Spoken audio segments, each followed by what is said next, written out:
Sorotan berikutnya, Saudara Polresta Yogyakarta membongkar dugaan sindikat love scamming atau penipuan berkedok asmara jaringan internasional yang beroperasi di Sleman. 64 orang ditangkap, 6 diantaranya ditetapkan tersangka.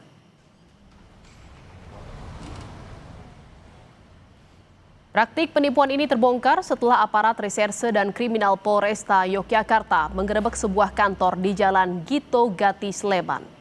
Kantor itu diduga digunakan sebagai tempat dugaan tindak pidana love scamming. Dalam penggerebekan, polisi menyita sejumlah barang bukti diantaranya CCTV, perangkat jaringan internet, ratusan laptop dan telepon genggam. Polisi juga menangkap 64 karyawan yang bekerja di perusahaan tersebut.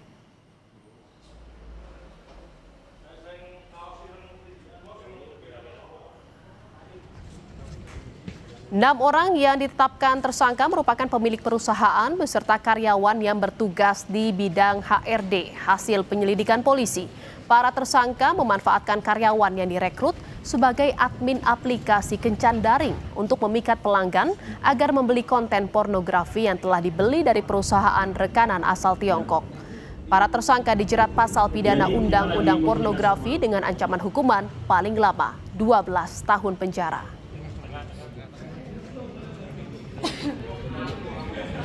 Dalam pelaksanaannya, perusahaan tersebut mempekerjakan pegawainya untuk menjalankan aktivitas sebagai admin percakapan pada sebuah aplikasi kencan daring dari Cina yang sudah diinstal di device dan sudah disiapkan pihak perusahaan, baik itu di laptop maupun handphone, beserta foto dan video yang memuat unsur pornografi di dalamnya.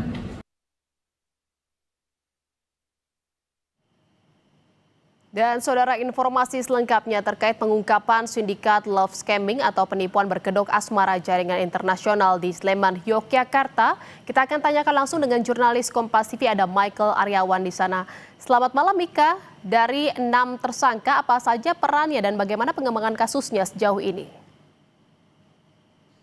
Selamat malam Jihan dan saudara. 6 tersangka yang ditetapkan sebagai tersangka oleh Polresta Yogyakarta. Salah seorang diantaranya berinisial R, pria berusia 35 tahun yang diketahui adalah pemilik perusahaan. Nah, perusahaan ini bernama PT Altair Trans Service yang izin usahanya adalah sebagai perusahaan penyedia jasa tenaga kerja. Namun polisi menduga perusahaan itu adalah kedok semata karena bisnis utamanya adalah love scamming seperti yang diungkap oleh pihak kepolisian. Nah, dari pengembangan yang dilakukan oleh polisi diketahui ada cabang lain dari cabang yang di Yogyakarta atau kantor di Yogyakarta ini memiliki cabang lain, salah satunya yang diketahui dipastikan adalah di daerah Lampung. Nah, namun untuk yang kantor berada di daerah Lampung ini memang masih dalam taraf pengembangan di mana Polresta Yogyakarta akan bekerja sama dengan Polda DIY dan juga tentu saja Polda Lampung untuk mengungkap kasus ini. Apakah memang di Lampung juga berlaku hal yang sama dengan seperti yang terjadi di Yogyakarta. Nah, kemudian Jihan, untuk yang di Yogyakarta, mereka yang ditangkap atau yang ditahan pada penggerebekan kemarin adalah karyawan yang masuk pada shift siang, di mana ada sekitar 64 orang. Namun perusahaan ini atau kantor ini menjalankan aksinya selama 24 jam dengan menggunakan 3 shift, di mana total dari karyawan mereka ada sekitar 100 hingga 200 orang.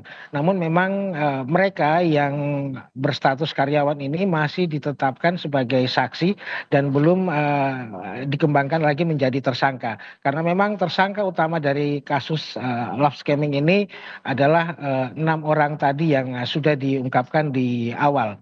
Nah, kemudian konten-konten pornografi yang mereka perdagangkan dalam bisnis mereka adalah didapat dari perusahaan rekanan yang berada di Tiongkok.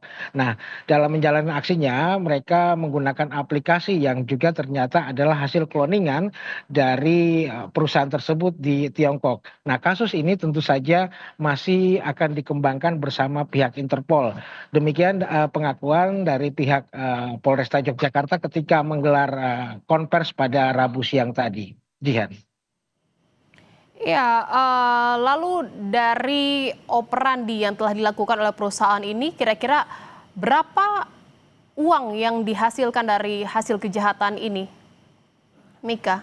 Ya, perputaran uang dalam bisnis ini ternyata cukup besar, Jihan. Dari perhitungan yang dilakukan oleh pihak Polresta Yogyakarta diketahui setiap bulannya dalam satu shift bisa menghasilkan 10 miliar rupiah. Sementara dari 3 shift yang ada tentu saja hitungan yang ditetapkan oleh pihak Polresta Yogyakarta adalah omset perusahaan berkisar 30 miliar rupiah. Nah, dari mana mereka mendapatkan keuntungan itu? Tentu saja dari hasil penjualan koin atau top up aplikasi yang mereka jalankan, di mana ketika karyawan-karyawan yang bekerja tadi sebagai pihak yang merayu para pelanggan, kemudian para pelanggan yang akan membeli koin dan kemudian koin-koin tersebut atau hasil top up tersebut mereka akan mendapatkan konten pornografi. Nah, dari sinilah bisnis itu berjalan, kemudian setiap 16 koinnya dihargai dengan $5 dan kemudian hal tadi diperhitungkan oleh pihak Polresta Yogyakarta sehingga ketemulah angka omset yang mereka dapatkan sekitar 30 miliar per bulan. Dan perusahaan ini telah beroperasi selama 1 tahun. Demikian, Jihan. Terima kasih atas laporan Anda jurnalis Kompas TV, Michael Aryawan dari Yogyakarta. Selamat bertugas kembali.